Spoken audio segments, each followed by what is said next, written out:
Hello friends, welcome back to my YouTube channel Vaishnavi free education classes.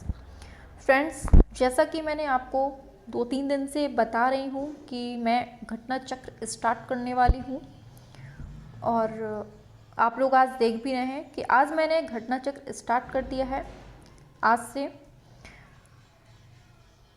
और घटना चक्र जो है ये सबसे अच्छा पब्लिकेशन माना जाता है।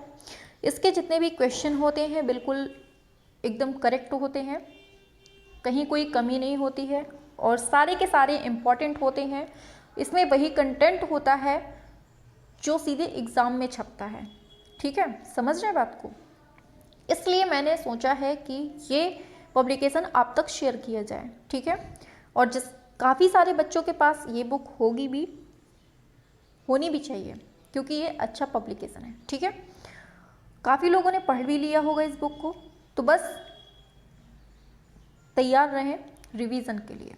ठीक है, आज से बिल्कुल धुआंधार तरीके से घटना चक्र का रिवीजन होगा। जिसने पढ़ लिया है बहुत अच्छी बात है, बहुत बहुत ज़्यादा अच्छी बात है। ठीक है, और जिसने बिल्कुल नहीं पढ़ा है, जिसके पास ये बुक नहीं है, जो खरीद नहीं सकते हैं, वो यहाँ से पढ़ लें। ठीक है, वो पहली बार पढ़ रहे हैं तो वो लोग बहुत अच्छे से ध्यान से अच्छे से माइंड लगाकर देख लें। ठीक है, और जिसके पास है वो तो बहुत अच्छी बात है कि आप वहाँ से खुद से भी पढ़ सकते हैं और यहाँ पर अपना रिवीजन भी कर सकते हैं। ठीक है, और देखिए जिसके पास बुक है वो तो पढ़ ही रहे हैं खुद से। ठीक है, लेकिन साथ साथ क्या करते जाएं कि जब ये क्लास चले तो साथ में अपना आकलन भी करते जाएं कि हमें खुद से कितना याद है, हमारे माइंड में कितना छप चुका है। क्योंकि क्या होता है कि यहाँ पर जितने भी बच्चे हैं, यहाँ पर जितने भी बच्चे होंगे सारे कंपटीशन के हैं और वहाँ पर जब आपको एग्ज़ाम देना है तो वहाँ पर भी काफ़ी सारे बच्चों के बीच में ही देना है। ठीक है, तो आपको बिल्कुल माहौल एग्ज़ाम वाला ही यहाँ पर मिलेगा क्योंकि सारे बच्चे यहाँ पर होंगे और तब जो अपना आकलन की मतलब खुद का आकलन होता है वो तैयारी सबसे बेस्ट होती है।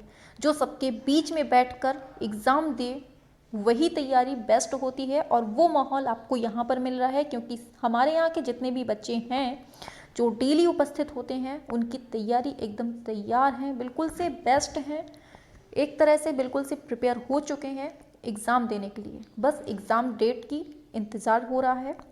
इसलिए आप लोग इनके बीच में आइए। हमारे जितने भी बच्चे हैं डेली आते हैं, इन बच्चों के बीच में आइए और डेली अपनी तैयारी को आंकिए कि आप लोग इनसे आगे हैं या फिर आप लोग इनसे पीछे हैं। अपना आकलन खुद करिए। ठीक है, तो आज से बिल्कुल से धुआंधार तरीके से स्टार्ट हो गया है। और जिसको थ्योरी पढ़नी है, जिसको स्टार्टिंग से थ्योरी पढ़नी है, जो पहली बार एग्ज़ाम दे रहे हैं, तो नीचे डिस्क्रिप्शन बॉक्स पर आपको एक लिंक मिलेगी जिसमें TGT PGT art theory A to Z लिखा होगा। उस लिंक में आप क्लिक करके कम्प्लीटली पढ़ सकते हैं क्योंकि अभी 3 से 4 दिन हुए हैं मुझे क्लास स्टार्ट किए हुए, ये सुबह 8 बजे थ्योरी वाली।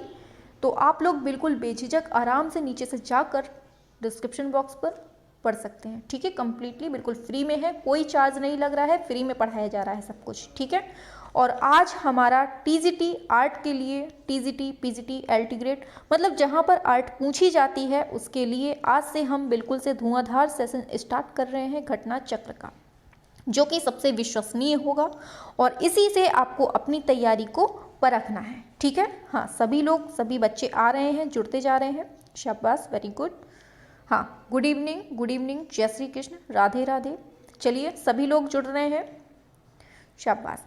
चलिए तो फिर स्टार्ट करते हैं अपनी क्लास को धुआंधार तरीके से, बिल्कुल भी बात ना करते हुए स्टार्ट करते हैं, शाबाश। हाँ, तो क्या कह रहे थे हम, अब स्टार्ट करते हैं अपनी क्लास। अब जो बच्चे आएंगे वो अपना देख लेंगे। ठीक है, चलिए सभी तक शेयर करते रहिएगा। देखिए आज से बिल्कुल धुआंधार सेशन है, सभी को शेयर करते रहिएगा। पूछा जा रहा है प्रागैतिहासिक कला का अर्थ क्या होता है? आधुनिक कला, मध्यकालीन कला, सिंधु घाटी सभ्यता की कला, ऐतिहासिक काल के पूर्व की कला। बताना है सभी को प्रागैतिहासिक कला का अर्थ क्या होता है। और देखिए जहाँ पर समझाने की ज़रूरत होगी मैं वहाँ पर आपको समझा भी दूंगी और जहाँ पर लगेगा कि डिटेल्स छोड़ना है, ज़रूरी नहीं है, वहाँ मैं सारी डिटेल्स छोड़ती जाऊँगी। ठीक है। हाँ, पहला क्वेश्चन है प्रागैतिहासिक कला का अर्थ क्या होता है? बताइए सभी लोग करिए। यहाँ पर आपको वही माहौल मिलेगा जो एग्ज़ाम हॉल में मिलेगा। वहाँ पर भी आप बच्चों के बीच में ही एग्ज़ाम देंगे, यहाँ पर भी आप लोग बच्चों के बीच में ही आप लोग आंसर देना है। इससे आपको आपकी तैयारी पता चलेगी। चलिए, शाबाश, वेरी गुड, सभी के आंसर आ रहे हैं, होशियार हैं सभी लोग। चलिए, बिल्कुल सही है। आंसर की बात करते हैं, एक सेकेंड, आंसर की बात करते हैं। बिल्कुल सही होता है आपका ऑप्शन नंबर डी। ऐतिहासिक काल के पूर्व की कला को ही हम क्या कहते हैं? प्रागैतिहासिक कला कहते हैं। ठीक है, चलिए, शाबाश। देखिए, प्रागैतिहासिक कला को आप पुराने ज़माने से याद करिए। ठीक है, इसका नाम रख दीजिए पुराना ज़माना। प्रागैतिहासिक कला को नाम रख दीजिए पुराना ज़माना, समझने के लिए केवल। ठीक है, और पुराने ज़माने में मतलब इतिहास के पूर्व की कला को ही हम कहते हैं प्रागैतिहासिक कला, केवल इतना याद रखना है। ठीक है, नाम क्यों रखवाया है अभी हम आपको बताएंगे पुराने ज़माने की। देखिए, नेक्स्ट क्वेश्चन है आपकी स्क्रीन पर दिख रहा होगा। बताइए, दे रहा है प्रागैतिहासिक चित्रों के संदर्भ में निम्नलिखित कथनों में से कौन सा कथन असत्य है? प्रागैतिहासिक चित्रों का मुख्य विषय शिकार रहा है। प्रागैतिहासिक चित्र गुफावासियों द्वारा बिना किसी कला दक्षता के बनाए गए हैं। फिर पूछा जा रहा है, प्रागैतिहासिक चित्रों में दमकता लाल, चमकीला नीला एवं प्रफुल्ल हरा रंग भरा गया है। फिर बोल रहा है, मानव व पशु आकृतियों को बनाने से पहले गुफा की भित्तियों पर पृष्ठभूमि में कहीं कोई रंग की तह नहीं लगाई गई। शाबाश, कुछ बच्चों के तो आंसर आ भी गए। शाबाश, वेरी गुड। चलिए, बिल्कुल सही है, शाबाश, वेरी गुड। चलिए, आंसर बताते हैं। आंसर बिल्कुल सही होता है ऑप्शन सी। प्रागैतिहासिक चित्रों में दमकता लाल, चमकीला नीला, प्रफुल्ल हरा रंग भरा गया है। ये बिल्कुल गलत है। देखिए, प्रागैतिहासिक चित्र हमने अभी बताया, इसको समझ लीजिए पुराना जमाना। इसका नाम रख दीजिए प्रागैतिहासिक चित्रों का पुराना जमाना। अब पुराने ज़माने में तो ये ज़्यादा भड़कीली चीज़ें होती नहीं थी, बिल्कुल सिंपल सी, मतलब मार मार के खाते थे जानवरों को, ज़मीन पर लेटते थे, शिकार करते थे और उनको कुछ भी आता नहीं था, पढ़े लिखे नहीं थे। तो बस इसी से समझना है कि पुराने ज़माने से, तो पुराने ज़माने का मुख्य विषय क्या था? शिकार था, मतलब आखेट करते थे।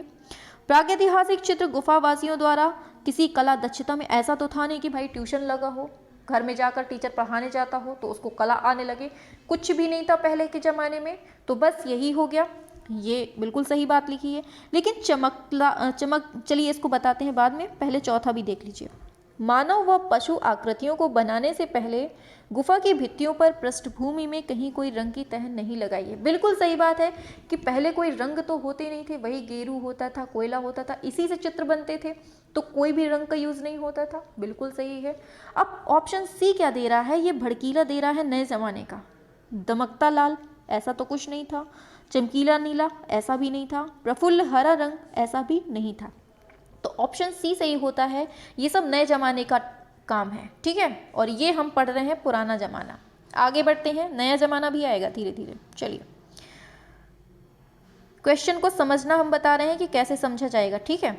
देखिए, क्वेश्चन आ रहा है फ्रैंको कैंटेब्रियन क्षेत्र किसे कहते हैं? यूरोपीय प्रागैतिहासिक चित्रों का प्रमुख केंद्र है, फ्रांस की प्रारंभिक कला का प्रमुख केंद्र है, फ्रांस का मिडी क्षेत्र है, या फिर भूमध्य सागरीय कला का केंद्र है। बताना है फ्रैंको कैंटेब्रियन क्षेत्र किसे कहते हैं। सभी को करना है आंसर। क्वेश्चन तो दिख रहे हैं ना सभी को, कहीं कोई समस्या तो नहीं आ रही है? आवाज़ वगैरह सही आ रही है?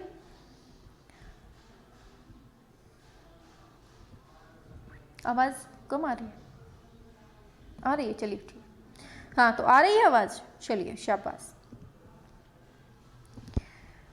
हाँ, चलते हैं आगे। हाँ, आगे चलते हैं आंसर की तरफ। बिल्कुल सही होता है आपका ऑप्शन नंबर ए। यूरोपीय प्रागैतिहासिक चित्रों का प्रमुख केंद्र क्या था? ये फ्रैंको कैंटेब्रियन क्षेत्र जो है ये यूरोपीय प्रागैतिहासिक चित्रों का प्रमुख केंद्र है, ठीक है। ये आपको बिल्कुल से याद रखना है। आगे बढ़ते हैं। पूछा जाएगा फ्रैंको कैंटाब्रियन क्षेत्र किससे संबंधित है? धार्मिक कर्मकांड से, प्रागैतिहासिक कला से, आदिम गीत से, मध्यकालीन कला से। बताइए फ्रैंको कैंटाब्रियन क्षेत्र किससे संबंधित है?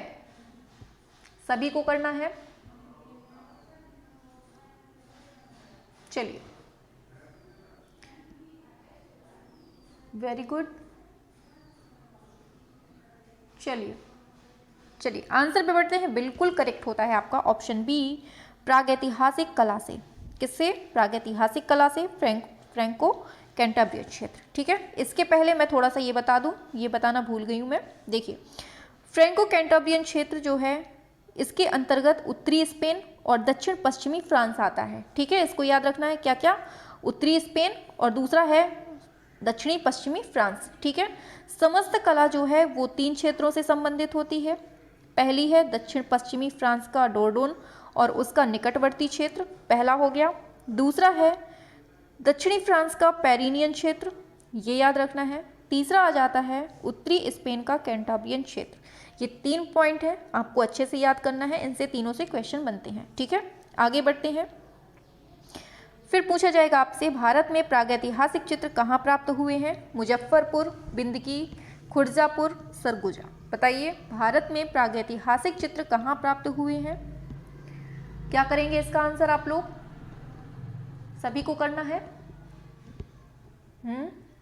शाबाश, करिए सभी।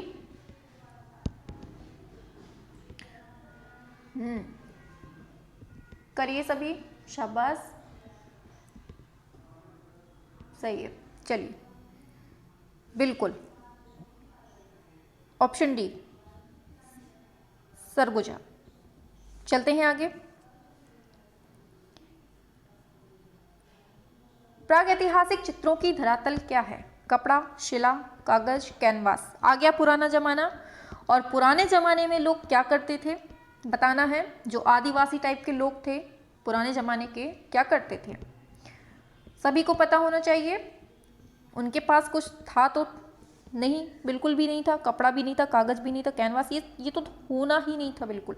तो क्या था उनके पास? केवल पत्थर थे। वो पत्थर में ही कलाकारी करते थे। ठीक है, शिला मतलब पत्थर। आगे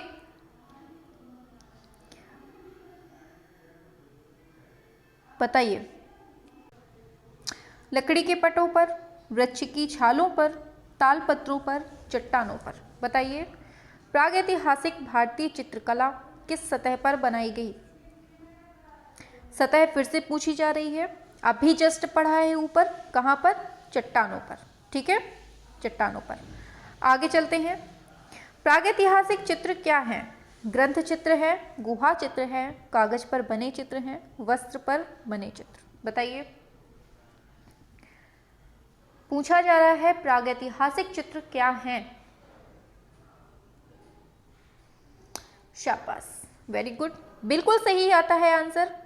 गुहा चित्र, वही क्वेश्चन है, बस घुमा फिरा के बोल रहा है। गुहा चित्र, गुफा किस चीज की बनी होती है? पत्थर की। और प्रागैतिहासिक काल में क्या चला आ रहा है? पत्थर चला आ रहा है। बिल्कुल समझ में आ गया होगा। आगे बढ़ते हैं। प्रागैतिहासिक शिला चित्रों का विषय क्या था? आखेट, पशु पक्षी, युद्ध, उपरोक्त सभी। बताइए क्या होगा आंसर? सभी लोग करिए और फास्ट करिए। ठीक है, क्लास पसंद आ रही हो तो लाइक कर दीजिए, चैनल को सब्सक्राइब कर लीजिए, दोस्तों में शेयर करते रहिए। ठीक है, शाबाश। हाँ, आंसर बिल्कुल करेक्ट होता है आपका ऑप्शन डी, उपरोक्त सभी। ठीक है, ऑप्शन डी बिल्कुल सही होता है, उपरोक्त सभी। आगे आखेट भी होता था, पशु पक्षी भी, और ये युद्ध, ये सब तो था ही पहले के जमाने में। आगे प्रागैतिहासिक चित्रों के विषय क्या थे? पशु, मानव, पक्षी, पशु, मानव, पक्षी, तीनों। बताइए प्रागैतिहासिक चित्रों के विषय क्या थे? सभी को करना है आंसर। आज से बिल्कुल धुआंधार तरीके से घटना चक्र स्टार्ट हो गई है, बिल्कुल शुरू से स्टार्ट है। तो डेली आपको शाम को 7 बजे उपस्थित होना है। ठीक है, सभी को।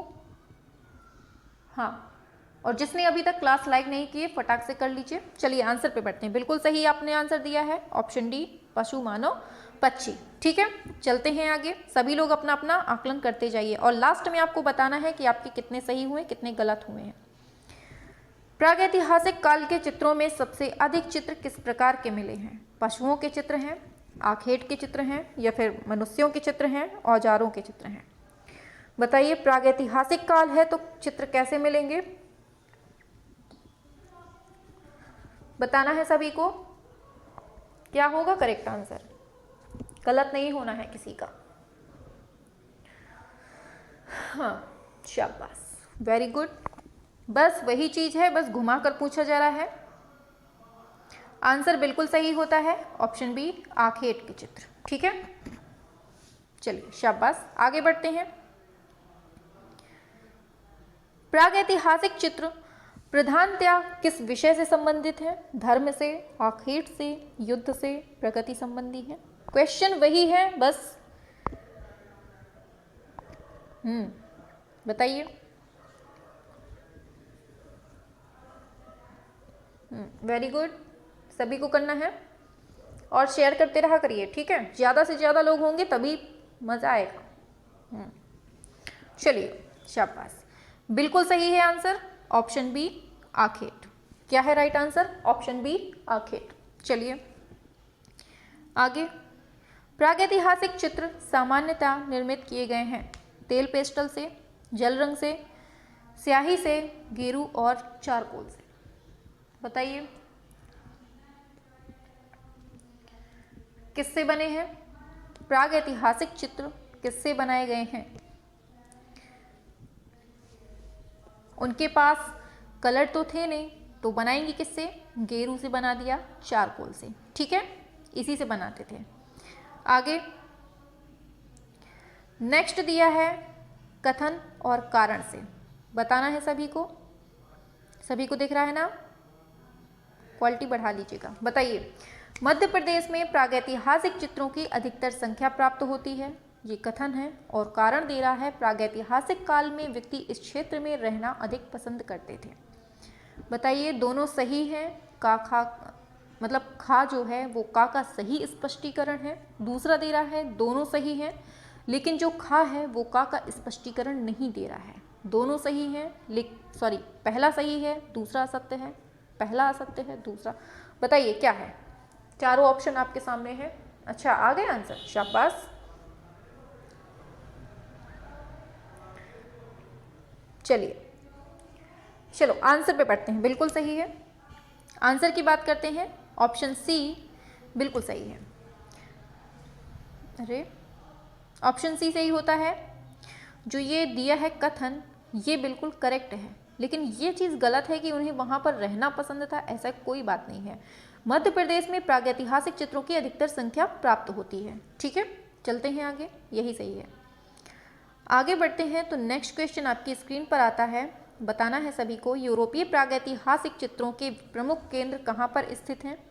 यूनान और मेसोपोटामिया में, उत्तरी फ्रांस एवं इंग्लैंड में, उत्तरी स्पेन एवं दक्षिणी फ्रांस में, इटली एवं फ्रांस में। अब भी जस्ट हमने ऊपर पढ़ाया था।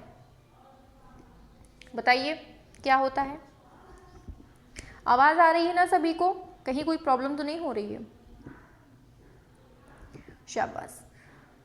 चलिए, हाँ सही है सभी के। चलिए आगे बढ़ते हैं आंसर की तरफ। बिल्कुल सही होता है अपना ऑप्शन नंबर सी, उत्तरी स्पेन और दक्षिणी फ्रांस। ये अभी हमने ऑप्शन सी बिल्कुल सही देखा था। अभी चलते हैं आगे।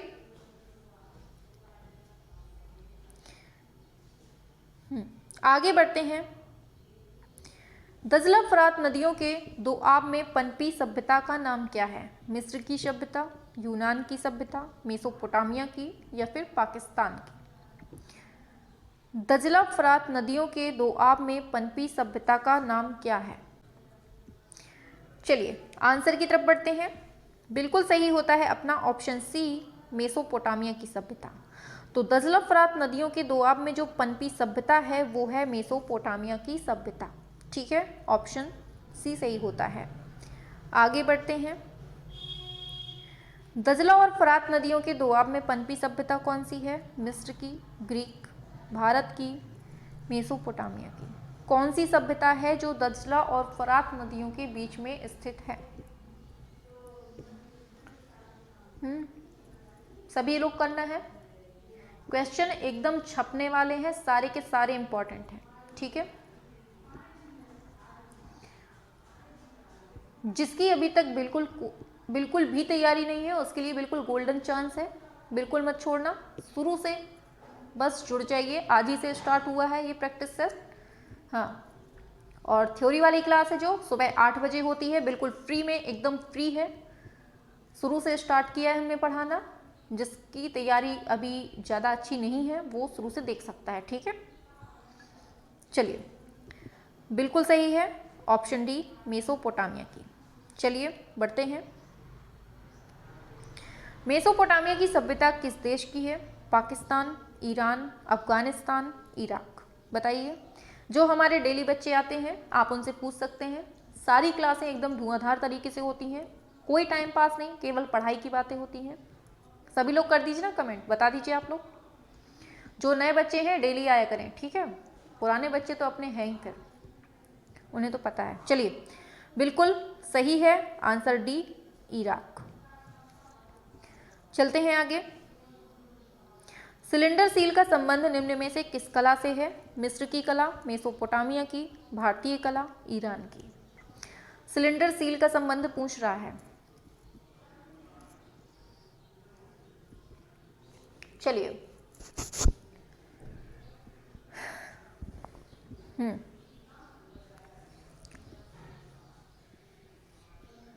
चलिए शाबाश। चलिए, बिल्कुल सही है आपका आंसर, आपका आ गया है ऑप्शन बी, मेसोपोटामिया की कला। सिलेंडर सील का संबंध किससे है? मेसोपोटामिया की कला से है। आगे बढ़ते हैं नेक्स्ट क्वेश्चन की तरफ।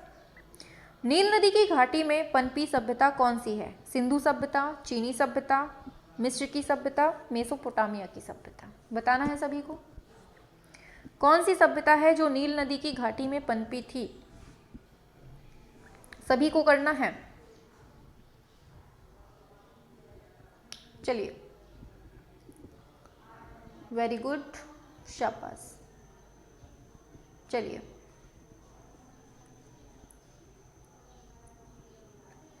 चलो, बिल्कुल ऑप्शन सी सही होता है, मिस्र की सभ्यता। नील नदी के घाटी में पनपी जो सभ्यता है वो कौन सी है? मिस्र की सभ्यता है। आगे, नील नदी का वरदान भी कहते हैं मिस्र को। पूछा जा रहा है तूतनखामेन का संबंध निम्न में से किस देश से रहा है? मेसोपोटामिया, बगदाद, इटली, मिस्र। किससे था?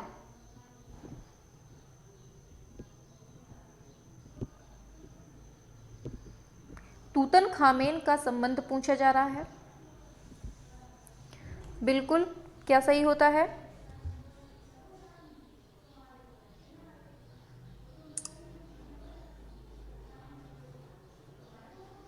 हाँ, शाबाश, वेरी गुड। बिल्कुल आपका सही होता है ऑप्शन डी, मिस्र। ठीक है, तूतनखामेन का संबंध जो है ये मिस्र से था। आगे चलते हैं। महारानी नेफरतिती का संबंध किस काल से माना जाता है? Old kingdom, middle kingdom, new kingdom, modern kingdom. बताइए, महारानी नेफरतिती का संबंध बताना है सभी को। चलिए, शाबाश, वेरी गुड। चलिए, बिल्कुल सही है ऑप्शन सी, न्यू किंगडम। ठीक है, चलते हैं आगे। सुमेरियन सभ्यता किस नदी के तट पर विकसित हुई? नील, यांगत्जे, सिंधु, यूफ्रेट्स। बताइए, सुमेरियन सभ्यता किस नदी के तट पर हुई है? सिंपल सा क्वेश्चन है।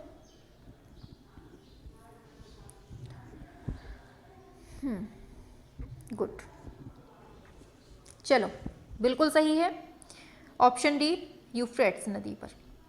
किस नदी पर सुमेरियन सभ्यता? यूफ्रेट्स। ठीक है, चलिए आगे बढ़ते हैं। अमृत की कला किस देश की प्राचीन कला को कहते हैं? रोम, इटली, भारत, मिस्र। अमृत की कला किस देश की प्राचीन कला को कहते हैं? सभी को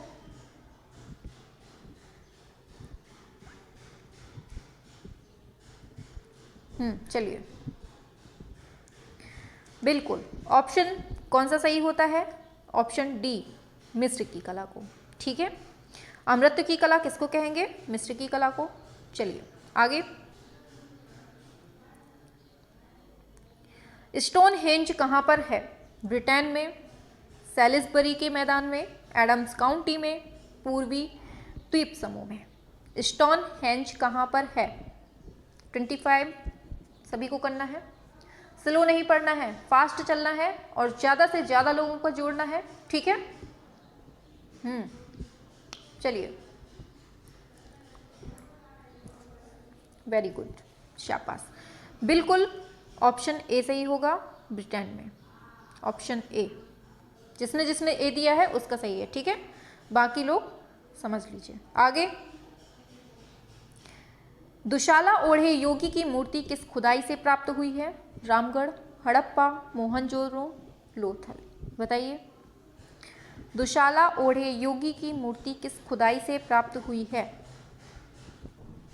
सभी को करना है।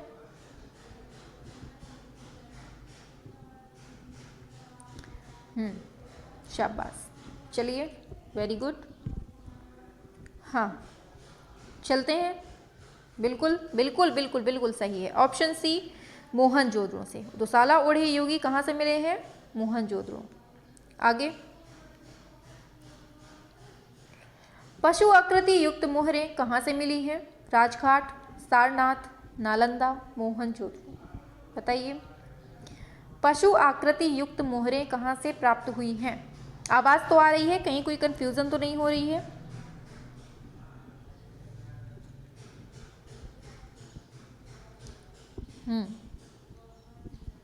चलिए, शाबाश, बिल्कुल सही है, ये मोहनजोदड़ो से प्राप्त हुई है। ठीक है, चलिए आगे बढ़ते हैं। कौन सा एक नगर हड़प्पा सभ्यता का नहीं था? लोथल, कालीबंगा, बनावली, गिरनगर। बताइए, क्या होता है राइट? सभी को करना है।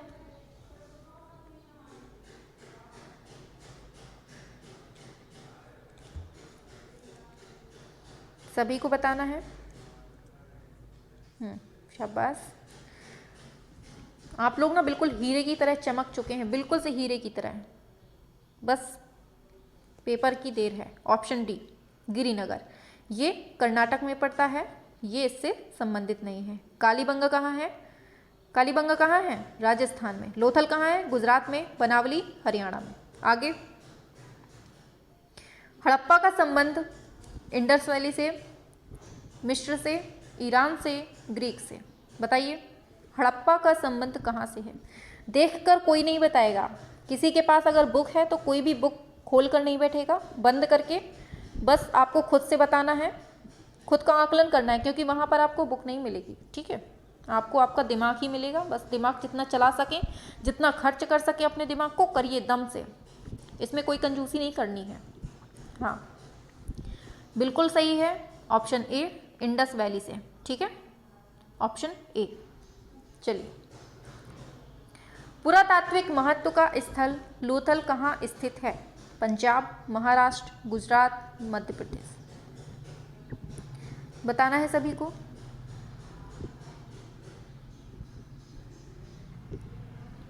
सभी करिए, शाबाश।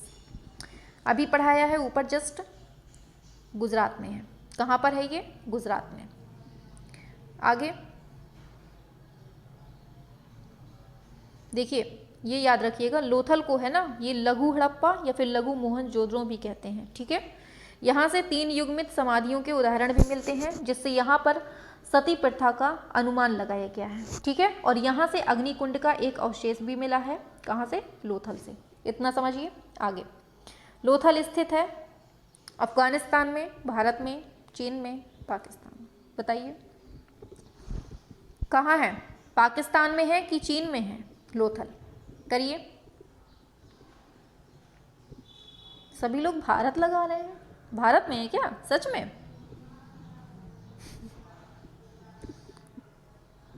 चलिए आप लोग भारत बोलते हैं तो मान लेते हैं भाई भारत में है, ठीक है। ऑप्शन बी भारत में है, ठीक है। भारत के कहाँ, गुजरात में। चलिए आगे बढ़ते हैं, कंफ्यूज नहीं होना है कहीं से भी। कौन असंबद्ध है, मिर्ज़ापुर, सिंगनपुर, भीमबेटका, बाघ? बताइए इसमें से असंगत कौन है?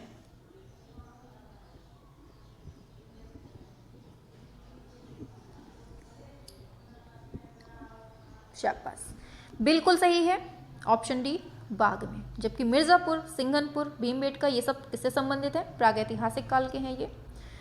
आगे चलते हैं, चलिए ये सब अभी आगे आएंगे क्वेश्चन डिटेल में। प्रथम कांस्य प्रतिमा किसकी है, नृत्यांगना की, योगी, देवता, पशु? बताइए प्रथम कांस्य प्रतिमा किसकी है? सभी को करना है, बिल्कुल धुआंधार सेशन कर दीजिए। आज ही से स्टार्ट है ये घटना चक्र और डेली शाम को 7 बजे होगा, तो सभी को डेली उपस्थित होना है, ठीक है। सभी लोग सुन लीजिए।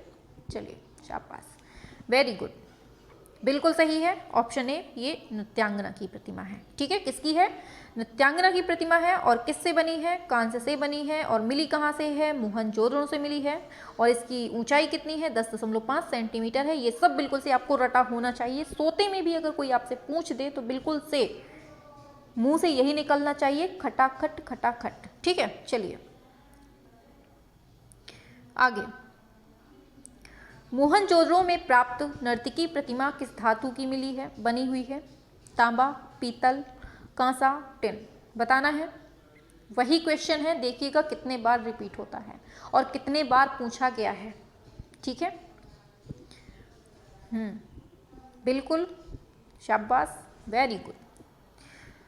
ऑप्शन सी, ये कांसा की बनी हुई है। कहाँ की बनी हुई है, किसकी, कांसा की बनी हुई है। चलिए आगे बढ़ते हैं।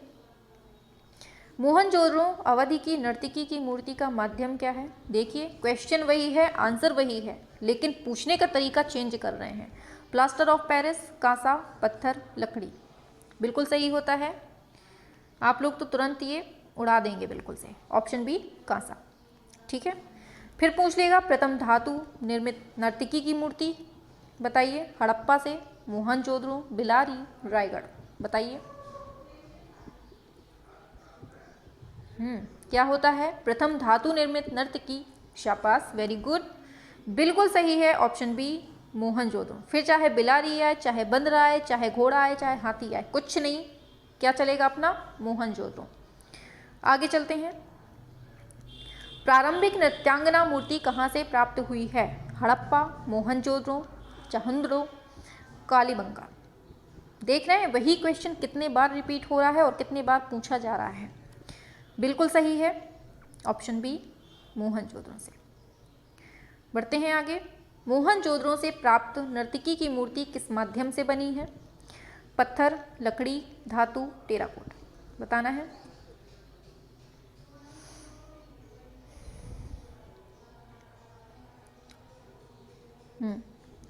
बिल्कुल ऑप्शन सी धातु की, और धातु में भी किसकी, कांस्य की, ठीक है।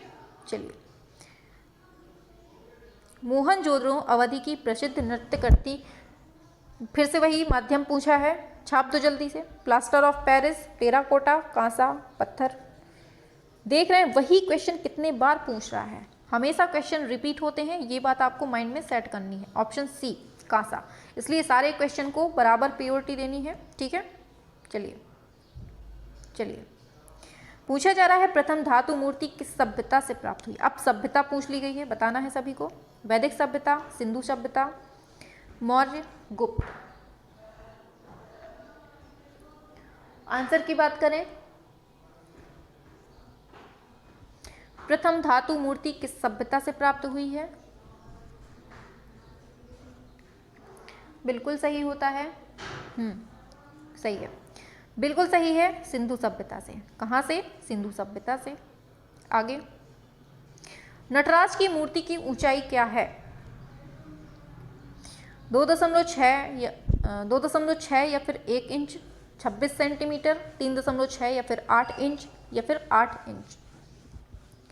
नटराज की मूर्ति की ऊंचाई, देखिए इसको देख लीजिए थोड़ा सा, जो इनकी नटराज की जो मूर्ति है वो इसको 3.7 बटे, देखिए 3.7 या फिर 8 इंच आपको ऑप्शन में आएगा, ठीक है। तो इसको ऐसे ही रट लीजिए कि 3.7 या फिर 8 इंच जो है ये किसकी ऊंचाई है, ये नटराज की ऊंचाई है, ठीक है, याद रखना है।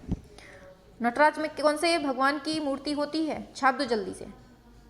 चलिए, हड़प्पन सभ्यता किसे कहते हैं, गुप्त सभ्यता को, मुगल सभ्यता, वैदिक सभ्यता, सिंधु सभ्यता, बताना है। हड़प्पा सभ्यता किसको कहते हैं, हाँ शिव जी की मूर्ति है, याद रखना है, बताना है।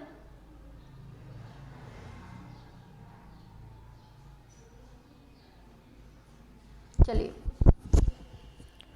चलिए, बिल्कुल ऑप्शन डी सिंधु सभ्यता है।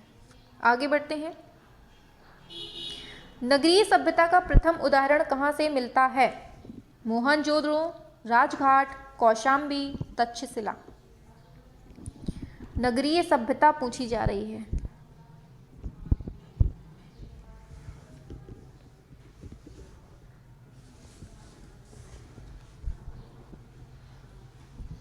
बिल्कुल सही है, ऑप्शन ए मोहनजोदड़ो और हड़प्पा से, इसी को नगरीय सभ्यता कहते हैं, ठीक है। यहां पर नगरों का विकास हुआ था। आगे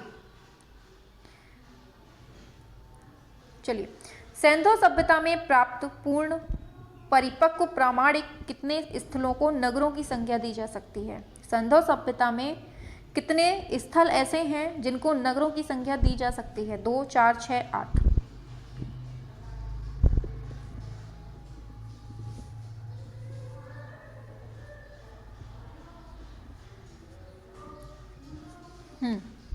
बिल्कुल सही है, ऑप्शन ए 2 नगरों को,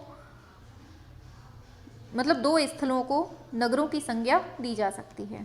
आगे कौन कौन से हैं वो 2 नगर, पहला है हड़प्पा, दूसरा है मोहनजोदड़ो, ये नगर थे। यहाँ पर नगर नियोजन बहुत अच्छा था।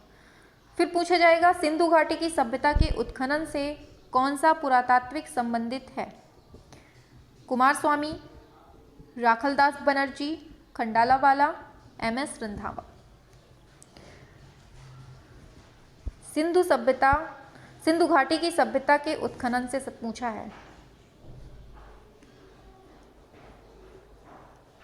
सभी को करना है, शाबाश, बिल्कुल बिल्कुल बिल्कुल सही है, ऑप्शन बी राखलदास बनर्जी। यही कंपटीशन होना चाहिए कि बिल्कुल से धुआंधार तरीके से एक से बढ़ के एक, किसका पहले जा रहा है आंसर, किसका बाद में। पहले करने की कोशिश करेंगे तभी हम समझेंगे कि हाँ इसको आता है, जितना लास्ट में आएगा आंसर हम समझेंगे उसको नहीं आता, दूसरों का देख रहा है। पूछा जा रहा है सिंधु सभ्यता की खोज किसने की थी, रुद्रदामन, राय बहादुर दयाराम शाहनी, प्रतिहार नरेश भोज, गौतमी बलश्री। सिंधु सभ्यता की खोज करने वाले कौन थे,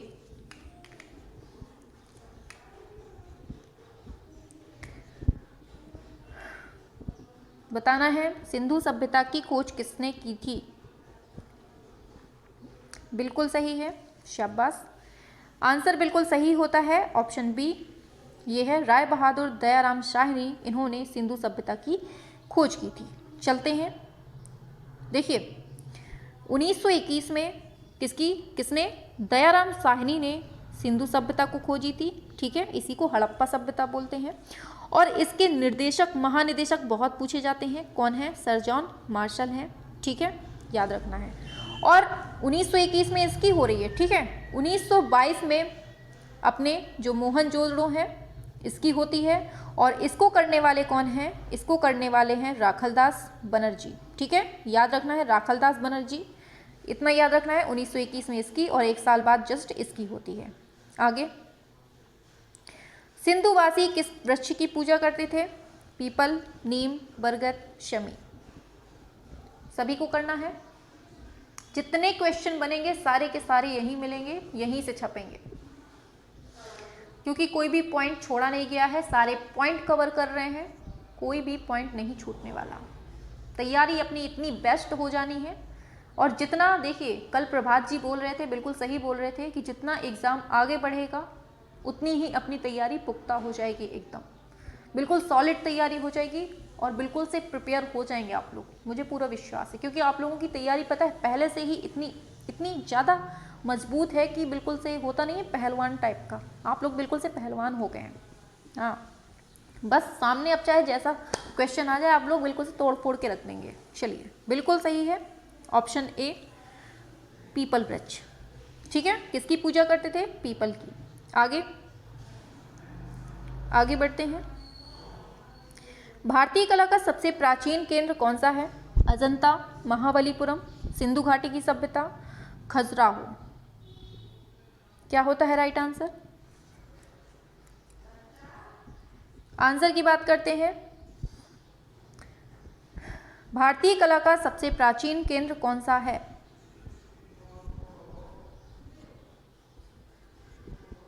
चलो, गुड, बिल्कुल ऑप्शन सी सही होता है। ये है सिंधु घाटी की सभ्यता, ये सबसे प्राचीन केंद्र है भारतीय कला का।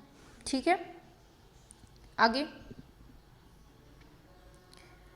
हड़प्पा मोहनजोदड़ो किस सभ्यता से संबंधित है? गुप्त, शुंग, मौर्य, सिंधु। बिल्कुल सिंपल सा, पढ़ ही वही रहे हैं जो आंसर दे रहा है। बिल्कुल ऑप्शन डी, सिंधु। ठीक है, चलिए आगे। हड़प्पा संस्कृति के अवशेष कहाँ पर स्थित हैं? नेपाल, चीन, पाकिस्तान, अफगानिस्तान। हड़प्पा के अवशेष कहाँ से मिलते हैं? चीन से मिलते हैं कि नेपाल से? कहाँ से मिलते हैं? अच्छा, चलिए आपकी बात मानी जाएगी। देखिए सिंधु घाटी सभ्यता के जो अवशेष हैं, ये 2 स्थल अफगानिस्तान से प्राप्त हुए हैं। केवल जो 2 स्थल हैं वो अफगानिस्तान से, और हड़प्पा संस्कृति के अवशेष जो मुख्यतः हैं वो पाकिस्तान से। तो इसमें देखिए दोनों ऑप्शन को दे दिया गया है, इसलिए देखिए नेपाल और चीन तो होने से ही रहा, इनको तो हटा ही दीजिए बिल्कुल से। तो ये जो पाकिस्तान दिया है, अफगानिस्तान दिया है, इनको संयुक्त रूप से, तो ऑप्शन सी लिख लीजिए। इनको ए मान लीजिए, इनको बी मान लीजिए, और ऑप्शन सी लिख लीजिए ए प्लस बी दोनों, और ऑप्शन डी लिख लीजिए नन ऑफ दीज। ठीक है, तो ऑप्शन ए और ऑप्शन बी जो दिया है बिल्कुल सही होता है। पाकिस्तान और अफगानिस्तान दोनों जगह से ये हड़प्पा संस्कृति के अवशेष मिलते हैं। ठीक है, समझ गए होंगे। चलिए, बिल्कुल सही है। आगे बढ़ते हैं। देखिए सिंधु घाटी सभ्यता जो है वो किस अवधि की है? 3000 से 2250, 4000 से 3300, 2875 से 1100, 4000 से 3600। बताना है सिंधु घाटी सभ्यता का टाइम पीरियड, सभी को बताना है।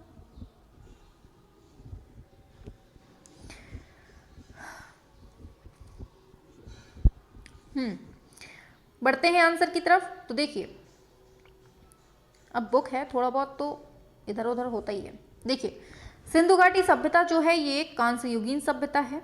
ठीक है, इसकी अवधि जो दी गई है वो 3300 से 1300 ईस्वी तक मानी जाती है। ठीक है, जबकि इसका परिपक्व अवधि बोले तो 2600 से 1900। बस इन दो को याद कर लीजिए, बाकी ठीक है। अब देखिए पूर्व हड़प्पाई चरण है इसका 3500 से 2600 ईसा पूर्व, और बोल देगा हड़प्पाई चरण लगभग 2600 से 1900 ईसा पूर्व। उत्तर है, ये सब कुछ नहीं, इतना याद रखिए। इसकी अवधि कितनी दी गई है? 3300 से 1300। ठीक है, इसमें दिया है कि नहीं दिया है? इसमें नहीं दिया है, चलिए इतना याद रखिए। इसकी अवधि 3300 से 1300 है। आगे, सिंधु घाटी में प्राप्त मोहरें बनी हैं किसकी? मिट्टी की, सीमेंट की, लकड़ी की, चमड़े की। सिंधु घाटी में जो मोहरें मिली हैं वो कैसी बनी है? बताना है। 52,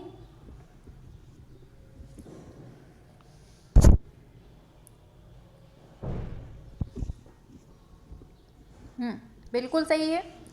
ऑप्शन ए सही होता है, मिट्टी की। ठीक है, किसकी मोहरें प्राप्त होती हैं? मिट्टी की। आगे देखिए, यहाँ से भी देख लीजिए, सैंधोस मोहरी जो हैं ये अधिकांशतः किसकी बनी है, ये सेल खड़ी की बनी होती है। ठीक है, इतना याद रखना है। आगे मिलेगा अभी क्वेश्चन, मोहनजोदड़ो और हड़प्पा में पाई गई सीलें किस माध्यम में बनी थी, ब्रोंज, मार्बल, ग्रेनाइट, टेराकोटा। बताना है 53 का।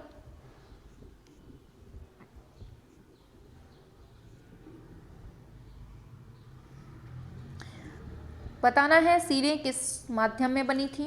बिल्कुल सही है, ऑप्शन डी टेराकोटा माध्यम में। किसमें, टेराकोटा में। किसकी, मोहनजोदड़ो और हड़प्पा की। बढ़ते हैं आगे, बिल्कुल फास्ट धुआंधार तरीके से चलना है, बिल्कुल स्लो नहीं।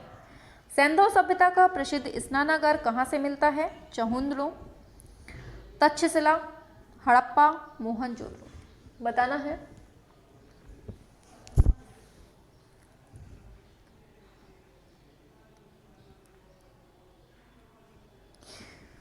बिल्कुल सही है, ऑप्शन डी मोहनजोदड़ो से।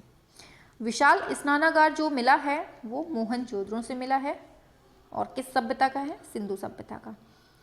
अधिकांश प्रागैतिहासिक चित्र कहाँ से मिलते हैं, मंदिरों, महलों, गुफाओं, विहारों से। वही पूछा गया है।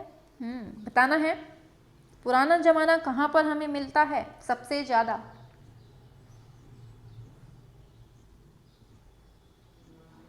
चलिए, बिल्कुल ऑप्शन सी, गुफाओं में, पत्थरों के बीच में। आगे, दक्षिण भारत का कौन सा केंद्र प्रागैतिहासिक चित्रों के लिए मशहूर है, बेलारी, लोथल, मद्रास, कर्नाटक। दक्षिण भारत का कौन सा केंद्र प्रागैतिहासिक चित्रों के लिए मशहूर है।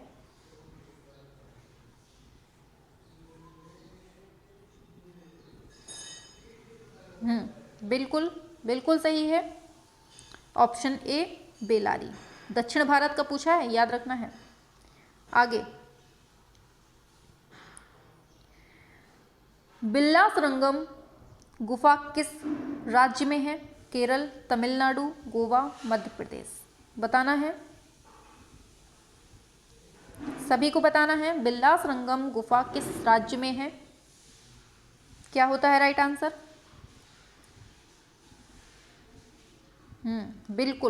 बिल्कुल आंसर सही होता है।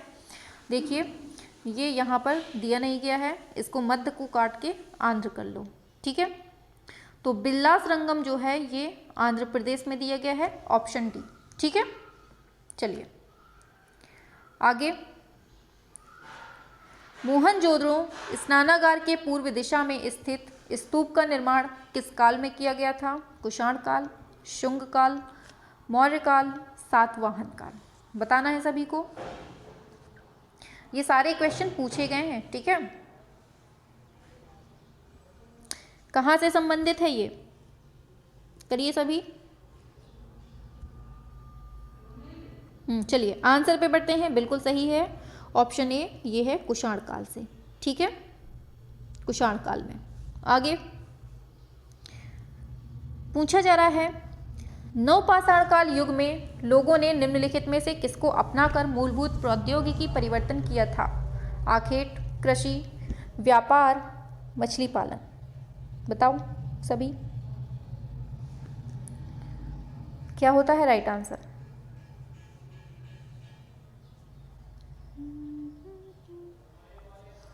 सभी को शाबाश, बिल्कुल सही है आपका ऑप्शन बी, कृषि। क्या होता है राइट आंसर, ऑप्शन बी, कृषि को अपनाकर परिवर्तन किया गया था। आगे चलते हैं नेक्स्ट पर। मिट्टी के बर्तनों का आविष्कार किस काल में होता है, पुरापाषाण काल, नवपाषाण काल, सिंधु सभ्यता, मध्यपाषाण काल। बताइए, मिट्टी के बर्तनों का आविष्कार किस काल में होता है।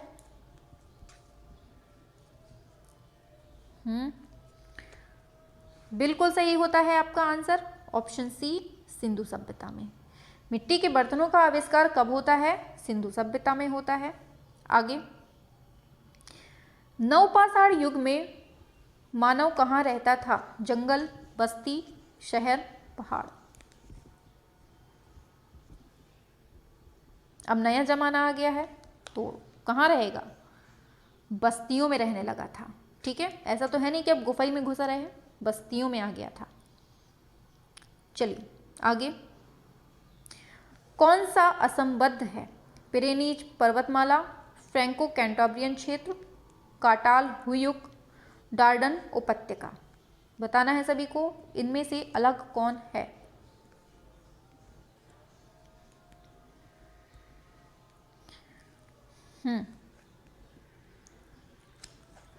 चलिए, बिल्कुल ऑप्शन सी सही होता है। ये काटाल जो हुयुक है ये अलग है, जबकि पिरेनीज पर्वतमाला, फ्रैंको कैंटाब्रियन क्षेत्र, ये डार्डन उपत्यका, ये सब प्रागैतिहासिक से संबंधित हैं। चलिए आगे, सिगरिया गुफा के चित्र किस चित्रकारी से मिलते जुलते हैं? बाघ, बादामी, अजंता, एलोरा। बताइए सभी, बिल्कुल फास्ट, बिल्कुल से होड़ लगा लीजिए कि हमें फर्स्ट देना है आंसर, कोई और ना देने पाए पहले आंसर। कोशिश करिए कि आपका आंसर सबसे ऊपर दिखाई दे। हाँ, 63। शाबाश, बिल्कुल सही है आंसर ऑप्शन सी अजंता। क्या है सही आंसर? Option C Ajanta. आगे, सिगरिया गुफा में कुल कितनी स्त्रियों के चित्र मतलब कितने चित्र अंकित किए गए हैं? 14, 22, 21, 7। सिगरिया गुफा में कुल स्त्रियों के कितने चित्र अंकित हुए हैं? सभी को करना है।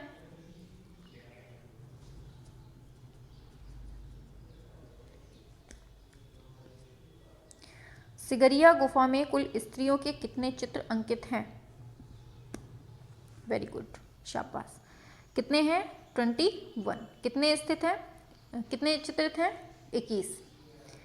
आगे, सिगरिया कहाँ पर है? लंका में, भारत में, पाकिस्तान में, बांग्लादेश में। सिगरिया कहाँ पर है?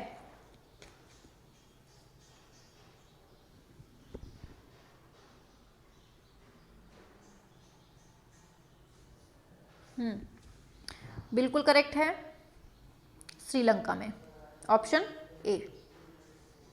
आगे बढ़ते हैं, सिगरिया गुफाएं किस देश में हैं? भारत में, नेपाल में, श्रीलंका, पाकिस्तान। वही क्वेश्चन है, फिर से रिपीटेड है, ऑप्शन सी श्रीलंका में। आगे चलते हैं, भारतीय चित्रकला का इतिहास कितने वर्षों का है? 5000, 6000, 2 वर्ष, 2000, 7000। इसमें बच्चे बहुत कंफ्यूज होते हैं। कितने हजार वर्ष का है भारतीय चित्रकला का इतिहास? कितने का है? तो 7000 का है। ठीक है, याद रखिएगा। आगे देखिए, इसको थोड़ा सा देख लीजिए। विभिन्न स्रोतों के आधार पर भारतीय चित्रकला का इतिहास लगभग 5000 वर्ष पूर्व का माना जाता है, लेकिन अगर हम ईसवी सन को जोड़ दिया जाता है तो ये लगभग 7000 वर्ष पुराना हो जाता है। ठीक है, इसमें कंफ्यूजन नहीं होना है, याद रखिएगा, इंपॉर्टेंट है, यही पूछा जाता है। ठीक है, भारतीय चित्रकला के प्राचीन केंद्र कहाँ पर हैं? गुजरात, महाराष्ट्र, दिल्ली, जयपुर।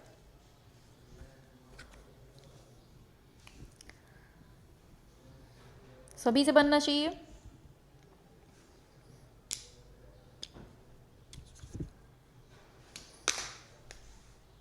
दो क्वेश्चन और कर लीजिए, फिर अपनी क्लास कंप्लीट करते हैं।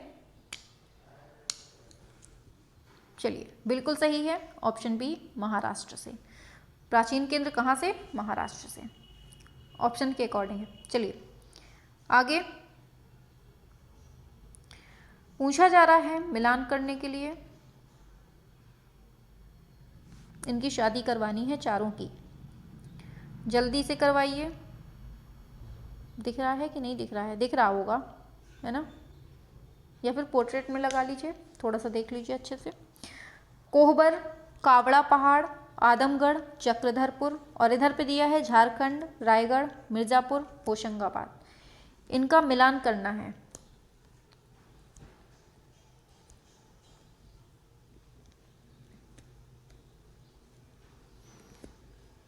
सभी को मिलान करना है। बिल्कुल सही होता है। चलिए शाबाश, बिल्कुल ऑप्शन डी सही होता है। ठीक है, ऑप्शन डी जिसने जिसने दिया है उसका सही है। देख लेते हैं अब। देखिए कोहिबर जो है इसका मिलान होता है ये मिर्ज़ापुर से। कावड़ा पहाड़ जो है ये बिल्कुल सही बैठा है रायगढ़ में। आदमगढ़ जो है ये होशंगाबाद में। चक्रधरपुर जो है ये झारखंड में है। ठीक है, तो कोहिबर कहाँ है? रायगढ़ में। कावड़ा पहाड़ कहाँ है? ये मिर्ज़ापुर, सॉरी क्या बोल रहे हैं, कोहिबर कहाँ है? मिर्ज़ापुर में है। कावड़ पहाड़ कहाँ है? ये रायगढ़ में है।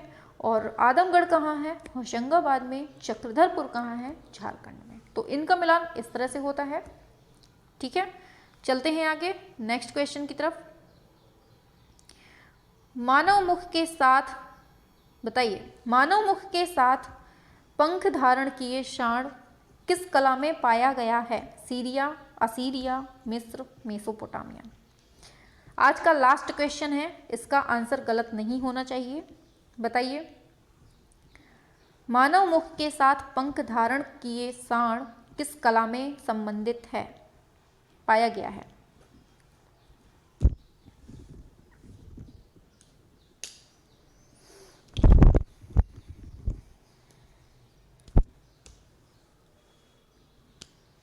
बिल्कुल सही है, ऑप्शन बी असीरिया।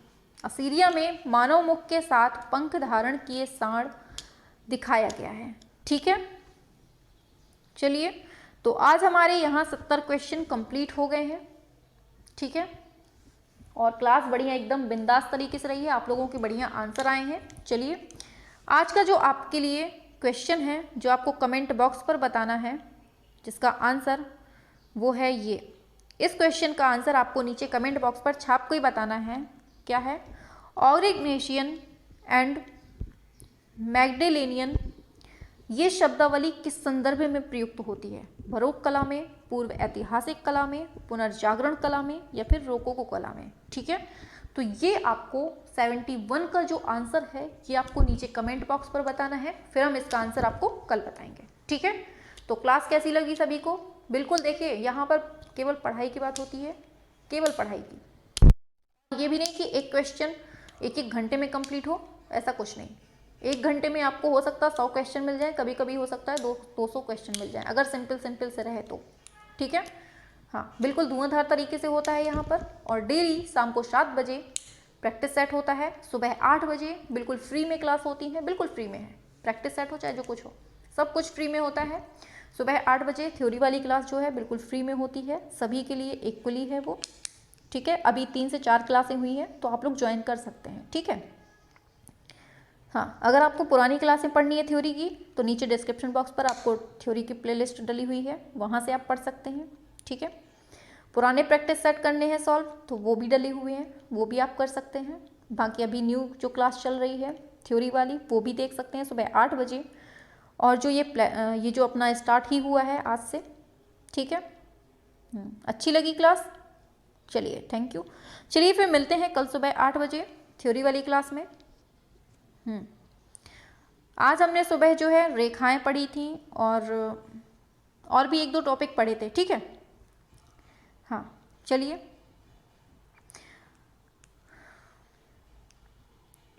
तो फिर मिलते हैं कल सुबह 8 बजे।